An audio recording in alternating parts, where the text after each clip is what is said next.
இங்க பாருங்க மணிமேகலை, நீங்க என்ன தப்பா புரிஞ்சிட்டு இருக்கீங்க. இவ உன்னை சரியா புரிஞ்சுக்கிட்ட என்ன, தப்பா புரிஞ்சுக்கிட்ட என்ன? இவ திமிருக்கெல்லாம் அடங்கி போயிட முடியாது. ஏய், நீ வீட்ல தான் ஓவரா ஆடுறேன்னு பார்த்தா ஆபீஸ்லயும் போய் நர்த்தனன் கோகுலுக்கும் பிரச்சனை உண்டு பண்ணிட்டு இருக்கியா? இங்க பாருமா, எப்படியாவது கோகுல நீ ஆபீஸ் விட்டு அனுப்பணும்னு நினைக்கிறேன். ஆனா அது இந்த ஜென்மத்துல நடக்காது. அந்த ஆபீஸ்ல நீ என்ன வேலை செய்யணும், கோகுல என்ன வேலை செய்யணும்னு நான் நர்த்தனம் கிட்ட பேசிக்கிறேன். ஆபீஸ்ல கோகுல் விஷயத்துல தலையிட்டு ஏதாவது பிரச்சனை பண்ண மரியாதை கெட்டு போயிடும். இங்க பாருங்க, நீங்க ரொம்ப ஓவரா பேசிட்டு இருக்கீங்க. அது நல்லதுக்கு இல்ல. என்னடி நல்லதுக்கு இல்ல? கோகுல் இந்த கம்பெனி உருவாக்குறதுக்கு எவ்வளவு கஷ்டப்பட்டான் தெரியுமா? நேத்து வந்துட்டு அதிகாரம் பண்ணிட்டு இருக்க. அத்தை விடுங்க அத்தை. நீ சும்மா இருமா. இதை இப்படியே விட்டா அண்ணன் தம்பிக்குள்ள பிரச்சனை வந்துரும். இங்க பாருங்க, நீங்க தான் பிரச்சனையை உருவாக்குறீங்க. என்னமோ கோகுல் தான் கம்பெனி நிர்வாகம் பண்ற மாதிரி பேசிட்டு இருக்கீங்க. அந்த கம்பெனியை பொறுத்த வரைக்கும் கோகுல் ஜஸ்ட் ஆஃப் தான், எம்டி கிடையாது. அந்த அளவுக்கு கோகுலுக்கு தகுதியும் கிடையாது. இது முழுக்க முழுக்க நர்த்தனனோட கம்பெனி.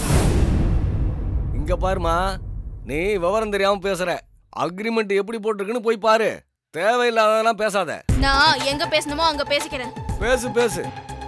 இத பாரு மலர்விழி, நீ கண்டவனுக்கு சமைச்சு போகணுன்ற அவசியம் பாருங்க. எங்களுக்கு சமைச்சுக்க எங்களுக்கு தெரியும். எங்களுக்காக யாரும் கஷ்டப்பட வேண்டாம். லீவ் நாள்ல கூட நிம்மதியா இருக்க முடியல. நீங்க வாங்க போலாம். அண்ணே, இவ திமிர அடக்கியே ஆகணும். ஆமா அடக்கணும். அடக்க வேண்டியவனே அடங்கி போயிட்டானே, என்ன பண்ண சொல்ற? சரி விடுங்கப்பா, குடும்பம்னா பிரச்சனை வரதான் செய்யும், அனுசரிச்சு தான் போகணும். நீ சும்மா இருமா. இதை எப்படியே விட்டான்னு வச்சுக்க, நம்ம எல்லாம் வீட்டுக்கு வெளியே தான் நிக்க வேண்டி வரும். இதுக்கு ஒரு வழி பண்றேன் பாரு.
ഈ ആളെ കണ്ടിട്ടുണ്ടോ? ഞാൻ பார்த்ததில்ல.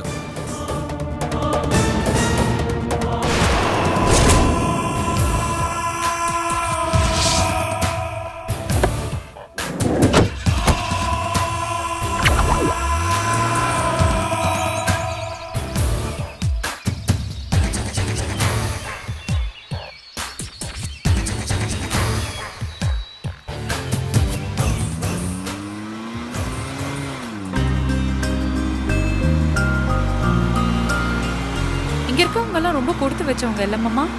ஏன் அப்படி சொல்ற? ஏன்னா இங்க எவ்வளவு பசுமையா இருப்பாங்க. இதோட வாழற பாக்கியம் அவங்களுக்கு தானே கிடைச்சிருக்கு. உண்மைதான். இந்த மாதிரி இடங்களுக்கு மக்கள் வரும்போது தான் நாம் எதையும் இழந்துட்டுங்கிற உணர்வே அவங்களுக்கு வருது.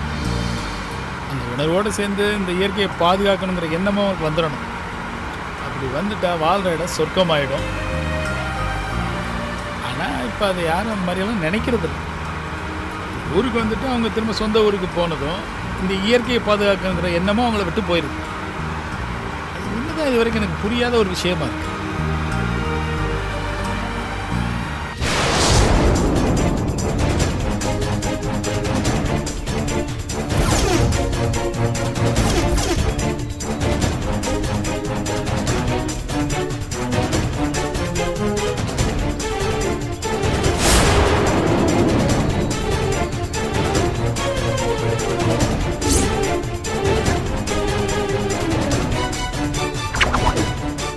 ചേട്ടാ ഇയാൾ ഇവിടെ വന്നോ? എനിക്കറിയില്ല. ഓ ഇല്ല. പോവാം.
ஏய் பிருந்தா, எதுக்கு அழுதுட்டு இருக்க? அவசரப்பட்டுட்டோமோன்னு தோணுது கௌதம். என்ன சின்ன பிள்ளைத்தனமா அழுதுட்டு இருக்க? யாராவது பார்த்தா என்ன நினைப்பாங்க? முதல்ல அழாத. கௌதம், இனியும் லேட் பண்ண முடியாது. என்னை எப்ப கல்யாணம் பண்ணிக்க போறீங்க? கல்யாணம் அதெல்லாம் பண்ணலாம். கல்யாணம் பண்ணலாம், குழந்தை பெத்துக்கலாம். அதுவா இப்ப ரொம்ப முக்கியம்? இதுக்கெல்லாம் போய் யாராவது அழுவாங்களா? நானும் என்னவோ அதுன்னு பயந்துட்டேன். ஐயோ, விஷயம் வெளியே தெரிஞ்சா அசிங்கமாயிடும் கௌதம். பிருந்தா, நீ ஒரு விஷயத்த முதல்ல நல்லா புரிஞ்சுக்கோ. இதெல்லாம் பசி மாதிரி ஒரு தேடல். பசிச்சா சாப்பிடுவோம்ல, சாப்பிட்ட உடனே ஒரு திருப்தி கிடைக்கும்ல, அதே மாதிரிதான் இதுவும். இத போய் ஏதோ இழந்த மாதிரி அழுதுட்டு இருந்தா ரொம்ப முட்டாள்தனம். நீ இப்படி இருந்தா நான் எப்படி பிசினஸ் பண்ண முடியும்? பிசினஸ்ல ஜெயிக்கணும்னா இந்த மாதிரி விஷயங்கள்லாம் பெருசா எடுத்துக்கவே கூடாது. என்ன மாதிரி பீஸ்ஃபுல்லா எனர்ஜெட்டிக்கா இந்த மாதிரி தான் இருக்கணும். அந்த மென்டாலிட்டி உனக்கு இல்லைன்னு எனக்கு ரொம்ப வருத்தமா இருக்கு. அந்த மென்டாலிட்டியை நீ வளர்த்துக்கணும். அந்த மென்டாலிட்டி நீ வளர்த்துக்கிட்டேன்னா இதெல்லாம் சாதாரண விஷயம் உனக்கு நல்லா புரிஞ்சிடும். கௌதம், இந்த விஷயம் உங்களை பொறுத்தவரை பசிக்கு சாப்பிடுற சாப்பாடு மாதிரி இருக்கலாம். ஆனா என்ன பொறுத்தவரை இது என்னோட வாழ்க்கை கௌதம். இத போய் என்னால சாதாரணமா எடுத்துக்க முடியாது. கல்யாணத்துக்கு அப்புறம் நம்ம எப்படி வேணாலும் இருக்கலாம், அது வேற. ஆனா இது வேற கௌதம். ரெண்டுத்துக்கும் நிறைய வித்தியாசம் இருக்கு. அந்த வித்தியாசத்தை நீங்க புரிஞ்சுக்கணும். இது என் வாழ்க்கை கௌதம். நீ இன்னும் ஒரு அப்பாவி தமிழ் பொண்ணாவே இருக்கு. உலகத்தோட வேகம் வேற. அதுக்கு ஏத்த மாதிரி நீ மாறணும். உங்களுக்காக நான் எவ்வளவோ மாறிட்டேன் கௌதம். இனியும் மாறதுக்கு என்கிட்ட என்ன இருக்கு கௌதம்? அந்த எண்ணெயை உங்ககிட்ட இழந்துட்டேன்ல. பிருந்தா, ஏன் இந்த மாதிரி வார்த்தைலாம் யூஸ் பண்ற? யாரும் எதையும் இழக்கல. நீ நீயா இருக்க, நான் நானா இருக்கேன், அவ்வளவுதான். ரொம்ப ஈஸியா சொல்லிட்டீங்க கௌதம். என்னால அப்படியெல்லாம் ஏத்துக்க முடியாது. நீங்க நீங்களாவும் நான் நானாவும் இருக்கிறது இனிமே கண்டிப்பா பிரச்சனை தான். நம்ம ரெண்டு பேரும் நாமளா மாறணும். அதுக்கு நம்ம கல்யாணம் பண்ணிக்கணும். இங்க பாரு, இப்ப நம்ம பிசினஸ் விஷயமா வந்திருக்கோம். எதை பத்தியும் நாம பேச வேண்டாம். எனக்கு ஒரு முக்கியமான வேலை இருக்கு, நான் போயிட்டு வந்துடுறேன். நீ சாப்பிட்டு ரெஸ்ட் எடு. நானும் வரேன் கௌதம். ஏய், அங்கெல்லாம் உன்னை கூட்டிட்டு போக முடியாது, புரிஞ்சுக்கோ ப்ளீஸ். நான் போயிட்டு ரூமுக்கு வந்தோடனே நம்ம வெளியில போலாம், ஓகேவா? நீ சாப்பிட்டு ரெஸ்ட் எடு, ஓகே? உங்க அப்பா கிட்ட பேச போறீங்க தானே? எதை பத்தி? நம்ம கல்யாணத்தை பத்தி. அதை நான் பேசுறேன். பாய்.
ஆமாம், இந்த கோயந்த குட்டி பெரிய ஈவெண்ட் சொன்ன என்ன இந்த அரண்மனை போடாமல் இருக்கானே?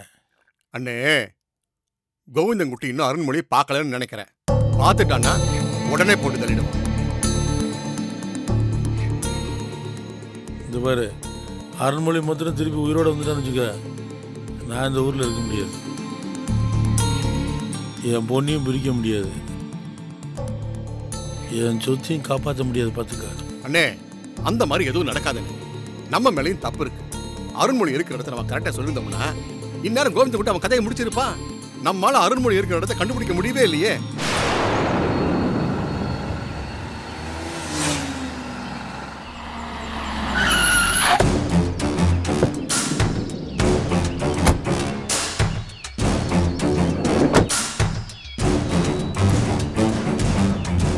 என்ன பண்றது? அருண்மொழியும் சொன்ன மாதிரி ரெசார்ட்டுக்கு போயிருக்கணும். அவனும் சொதுக்கிட்டான். அண்ணே, கோவிந்தங்குட்டி தான் அநேகமா அருண்மொழி கதையை முடிச்சிருப்பான். சீக்கிரம் அந்த நல்ல செய்தி சொல்லு. சொல்லு கோவிந்தங்குட்டி. நீங்க சொன்னபடி இங்க இருக்கிற பாதி கெஸ்ட் ஹவுஸ்ல தேடி பார்த்துட்டேன். ஊரு பூரா போட்டோ வச்சு தேடி பார்த்துட்டு வரேன். என் கையில சிக்கல. இன்னும் பாதி கெஸ்ட் ஹவுஸ் பார்க்க வேண்டியது இருக்கு. இன்னைக்குள்ள பார்த்துருவேன். நாளை காலையில உங்களுக்கு நல்ல செய்தி வரும். இந்த மாதிரி கோவிந்தங்குட்டி, அருண்மொழி மாமனார் இன்னும் அருண்மொழி கதையை முடிக்கலன்னு ரொம்ப டென்ஷனா இருக்காரு. எனக்கு அவருக்கு பதிலே சொல்ல முடியலப்பா. நீங்க கொஞ்சம் சின்சியரா ட்ரை பண்ணுங்க. சரி சரி, நான் பார்த்துக்கிறேன். முடிஞ்சா மறுபடியும் யாழினி அப்பா கிட்ட ஃபோன் போட்டு அவங்க எங்க இருக்கான்னு கேட்டு சொல்லுங்க. ஏதாவது தகவல் கிடைச்சா எனக்கு உடனே கால் பண்ணுங்க. சரி, ஓகே. என்னாச்சு? இது வரைக்கும் அருண்மொழியை கோவிந்தங்குட்டி பார்க்கவே இல்லையா? உங்க பொண்ணுகிட்ட அருண்மொழி எங்க இருக்கான்னு கேட்டு சொன்னீங்கன்னா பிரச்சனை ஈஸியா முடிஞ்சிடும். 2 பேருமே போன் சுவிட்ச் ஆஃப் வேறமா பண்ணி வச்சிருக்கானுங்க. என்ன பண்ண சொல்ற? சரிண்ணே, கோவப்படாதீங்க. எப்படியா அவன் கதையை முடிச்சிடலாம். நீங்க டென்ஷன் ஆகுங்க, சரக்கடிங்க.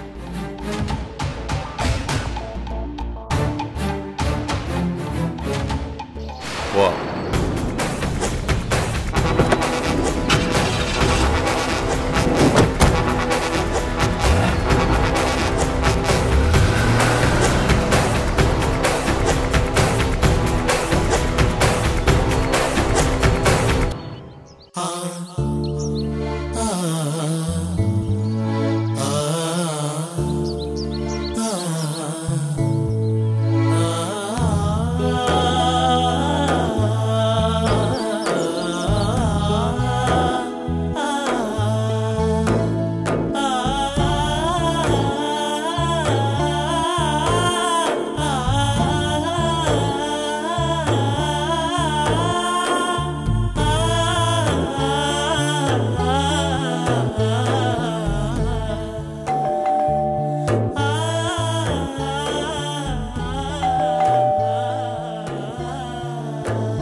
மேடம், சார் இல்லைங்களா மேடம்?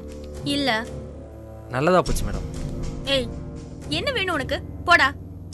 மேடம், நீங்க கோவப்பட்டாலும் அழகா இருக்கீங்க, சிரிச்சாலும் அழகா இருக்கீங்க மேடம். டேய், என்ன பேசிட்டு இருக்க? போடா. மேடம், போடா. ஒரு நிமிஷம் மேடம். போடா. சொல்றத கொஞ்சம் கேளுங்க மேடம். மேடம், என்னாச்சு? என்ன சார்? தனிமையில இருக்கிற என்கிட்ட மிஸ்பிஹேவ் பண்ண வரா சார்? ஏய், போடா. போ வெளியே. டேய், போடா. என்ன பாக்குற? போடா. ச்சே, எப்படி முறைக்கறான் பாருங்க. இவன மாதிரி ஆளுங்களை வேலைக்கு வச்சிருக்கீங்களே, உங்களை சொல்லணும் சார். கோவப்படாதீங்க மேடம். அவனை சொல்லி தப்பு இல்லை மேடம். என்ன சார் சொல்றீங்க நீங்க? கௌதம் மும்பைக்கு வரும்போதெல்லாம் உங்களை மாதிரி நிறைய பொண்ணுகளோட வருவாரு. சில பெண்கள் அப்படி இப்படி இருப்பாங்க. அந்த மாதிரி உங்களையும் அவன் நினைச்சிட்டான். தப்பா எடுத்துக்காதீங்க. இது உங்க இஷ்டம். கட்டாயம் எதுவும் கிடையாது. சார், என்ன பேசுறீங்க நீங்க? சின்ன பையன் தானே, அவன் வயசு அப்படி. பெருசுபடுத்தாதீங்க. இத பாருங்க, கௌதம பத்தி உங்களுக்கு என்ன தெரியும்? நீங்க பேசுறது மட்டும் அவருக்கு தெரிஞ்சது என்ன நடக்கும் தெரியுமா? அட, ஒண்ணும் நடக்காது மேடம். அவர் கூட்டிட்டு வர பொண்ணுகளோட நாங்க பழகிறதுக்கு அவரே ரெக்கமெண்ட் பண்ணுவாரு.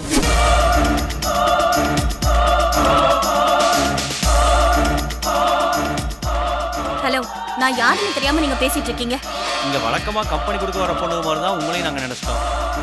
இங்க பாருங்க, எல்லாரும் மாதிரியும் என்னையும் நினைக்காதீங்க. என்ன அவர் அறிமுகப்படுத்தும் போது என்ன சொன்னார் உங்ககிட்ட? என்னோட பிசினஸ் பார்ட்னர் கல்யாணம் பண்ணிக்க போறேன்னு சொன்னாருல்ல. மேடம், அவர் கூட்டு வர எல்லா பொண்ணுங்களையுமே பிசினஸ் பார்ட்னர் சொன்னோம் கல்யாணம் பண்ணிக்க போறேன்னு சொல்லி தான் எங்களுக்கு அறிமுகப்படுத்துவார். இதெல்லாம் ரொம்ப சாதாரணம். அனுசரிச்சு போறதா இருந்தா போங்க, இல்லைன்னா உங்க இஷ்டம். வரேன் மேடம்.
സാറേ ഇയാളെ കണ്ടിട്ടുണ്ടോ? ഇല്ല, കണ്ടിട്ടില്ല. കണ്ടിട്ടില്ലേ?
யாருக்கிட்ட என்ன பேசுறதுன்னு பயமா இருக்குமா?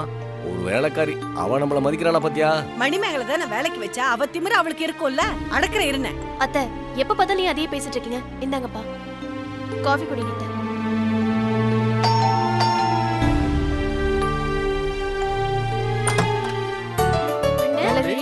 அப்பா, அண்ணன் வந்திருக்காரு. வாங்க வாங்க. அப்பா, வா வா வா வா வா வா. உட்காருப்பா, உட்காரு. உட்காருங்க.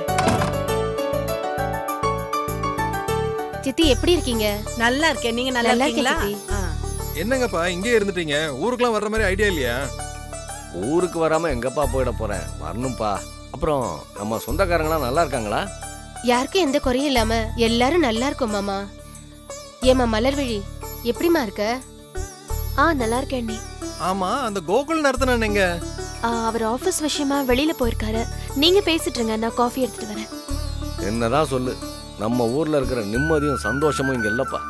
நீங்க அப்படிதான் சொல்றீங்க. இங்க வந்தப்புறம் சொந்த பந்தம் சொந்த ஊரை மறந்துடுறீங்களே. ஐயோ, அதெல்லாம் ஒண்ணு இல்லப்பா. அது எப்படி சொந்தத்தையும் ஊரையும் மறக்க முடியும்? அப்படி நினைப்பு இருந்திருந்தா மூத்த பையன் நர்த்தனனுக்கு கல்யாணம் வச்சிருந்தீங்கல்ல, எங்களையும் கூப்பிட்டுருப்பீங்கல்ல. கூப்பிடக்கூடாதுனால ஒண்ணு இல்லப்பா. உங்களுக்கு சொல்ல முடியாத சூழ்நிலை. அப்படி என்ன சூழ்நிலை?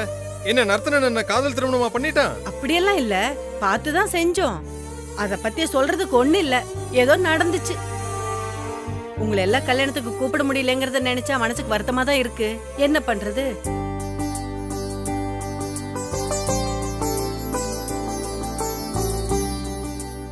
என்னங்க அண்ணி?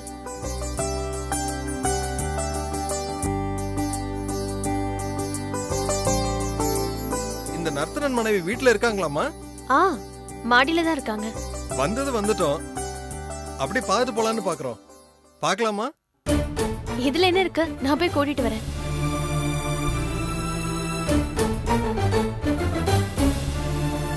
என் பையன் சின்னவனுக்கு சென்னையில தான் பொண்ணு பாக்குறோம். ஜாதகம் பார்க்க சம்பந்தி வீட்டுக்காரங்க வர சொல்லியிருந்தாங்க. அது விஷயமா தான் வந்தோம். அப்படியே நம்ம சொந்த பந்தங்களையும் பார்த்துட்டு பொண்ணையும் புது மாப்பிள்ளையும் பார்த்துட்டு போலான்னு வந்தோம். நர்த்தனன் வெளியில போயிட்டான்னு சொல்றீங்க. நீங்க தான் வருஷா வருஷம் திருவிழாக்கு வருவீங்க. இப்ப வர்றதே கிடையாது. இந்த வருஷமாவது திருவிழாக்கு குடும்பத்தோட வருவீங்களா? நிச்சயமா வருவோம்ப்பா.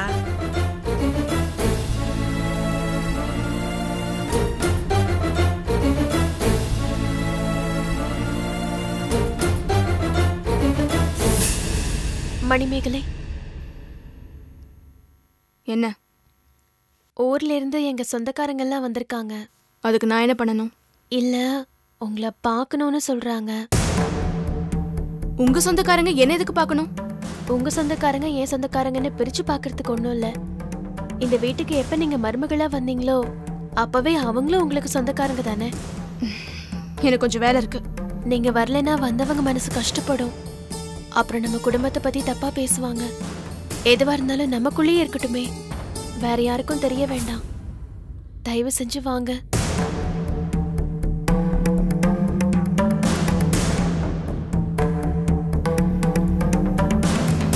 போங்க. எப்படியோ 2 பசங்களுக்கும் கல்யாணம் பண்ணிட்டீங்க. உங்க கடமையை முடிச்சிட்டீங்க. இதுக்கு மேல உங்களுக்கு எந்த பிரச்சனையும் இல்லை.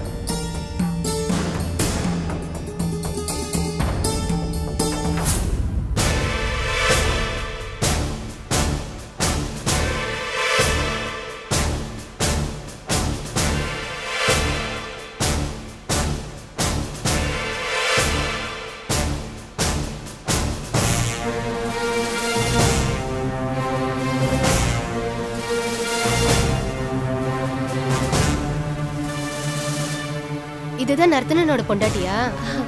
ஆமா. இது என்னமா கோலம்? என்னமோ கூத்தாடி மாதிரி போட்டிருக்கு. என்ன பேச்சு பேசுறீங்க நீங்க? முன்ன பின்ன தெரியாதவங்க கிட்ட இப்படிதான் பேசுவீங்களா? அதுக்கு இல்லம்மா, இப்பதான் கல்யாணம் முடிச்சிருக்கீங்க. நல்ல புடவை கட்டி மங்களகரமா இருப்பேன்னு பார்த்தோம். உன்னை இந்த மாதிரி பார்த்ததும் என்ன பேசுறதுன்னு தெரியாம பேசிட்டா. தப்பா நினைச்சுக்காதம்மா. காலங்காலமா உங்க வீட்டு பொம்பளைங்க இருக்கிற மாதிரி நானும் இருக்கணும்னு நினைக்கிறீங்களா? என்ன மலர் விழிது? கூப்பிட்டு வச்சு இவங்க முன்னாடி நசிங்கப்படுத்துறீங்களா? ஐயோ, அப்படியெல்லாம் ஒண்ணும் இல்லைங்க. இதை ஏமா பெருசா எடுத்துக்கிற? அதான் தெரியாம பேசிட்டோம், தப்பா எடுத்துக்காதன்னு சொல்லிட்டோம்ல, விட வேண்டியதானே? உங்க வாய்க்கு வந்தபடி பேசுவீங்க, நான் எல்லாத்தையும் கேட்டுட்டு பொறுமையா இருக்கணும்ல? அப்படி ஒண்ணு எனக்கு தலையெழுத்து இல்லங்க. ரொம்பதாமா நீ பேசுற. ஹலோ, என்ன நினைச்சிட்டு இருக்கு உங்க மனசுல? நானும் வந்ததுல இருந்து பாத்துக்கிட்டே இருக்கேன். மணிமேகலை, சும்மா இருங்க. அவங்க கிராமத்துல இருந்து வந்தவங்க, அவங்க மனசுல பட்டதை பேசிட்டாங்க. நீங்க தப்பா எடுத்துக்காதீங்க. நீங்க போங்க. போயிடுங்களா? கூப்பிட்டு வச்சு அசிங்கப்படுத்திட்டு இதுல சமாதானம் வேறயா? சரியா காட்டு மிராடிங்களா இருப்பாங்க போல இருக்கு. ஏமா, இது என்ன கொடுமையா இருக்கு? நான் என்ன சொல்லிட்டேன்னு இந்த குதி குதிக்கிறா? தப்பா எடுத்துக்காதீங்க. அவங்க சிட்டியிலேயே பிறந்து வளர்ந்து படிச்சவங்க. அவங்க மாடர்னா இருந்து பழக்கப்பட்டுட்டாங்க. என்னதான் சிட்டில பிறந்து வளர்ந்து படிச்சிருந்தாலும் நமக்குன்னு ஒரு கலாச்சாரம் இருக்குல்ல. நீயும் தான் படிச்சவ. நம்ம கிராமத்துல எத்தனை பேர் படிச்சவங்க இருக்காங்க. அதுக்காக இப்படியா? வந்தவங்க கிட்ட எப்படி பேசணும், எப்படி நடந்துக்கணும்னு ஒரு நாகரிகம் கூடவா இல்ல? என்ன பண்றது, விதி. கல்யாணத்துக்கு ஏன் கூப்பிடலன்னு கேட்டீங்கல்ல, இதுதான் காரணம். அத்தை, விடுங்க அத்தை. அண்ணி, நீங்க இருங்க. நான் போய் சாப்பாடு ரெடி பண்ற, சாப்பிட்டு போலாம். வரும்போது சாப்பிட்டுதாமா வந்தோம். நீ சொன்னதே போதுமா, சாப்பிட்ட மாதிரி தான் இருக்கு. சம்மந்தி வேற சாப்பிட்டு போன்னு சொல்வாங்க. ஜாதகம் வேற பார்க்கணும். வீட்டுக்கு வந்துட்டு சாப்பிடாம போறீங்களே? பரவாயில்ல. அடுத்த தடவை வந்து நல்ல திருப்தியா சாப்பிட்டு போறோம். அப்புறம் நர்த்தனனும் கோகுலும் வந்தா நாங்க வந்துட்டு போனோம்னு சொல்லுங்க. வரேன் மாமா. வாங்கம்மா. சித்தி வரேன் சித்தி. ஊருக்கு வரும்போது வீட்டுக்கு வரணும் என்ன? கண்டிப்பா. சரிம்மா. அம்மா வரோம்மா. வாங்கண்ணா.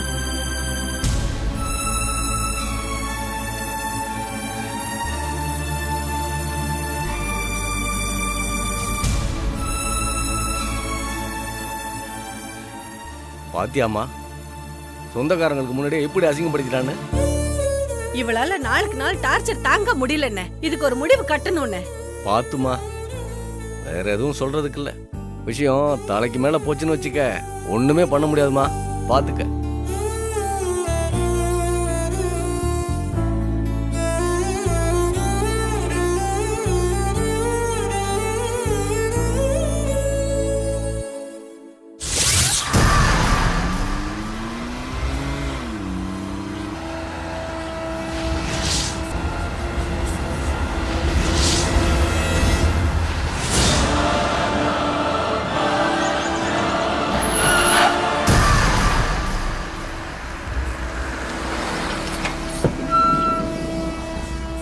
ஐயோ என்னாச்சு?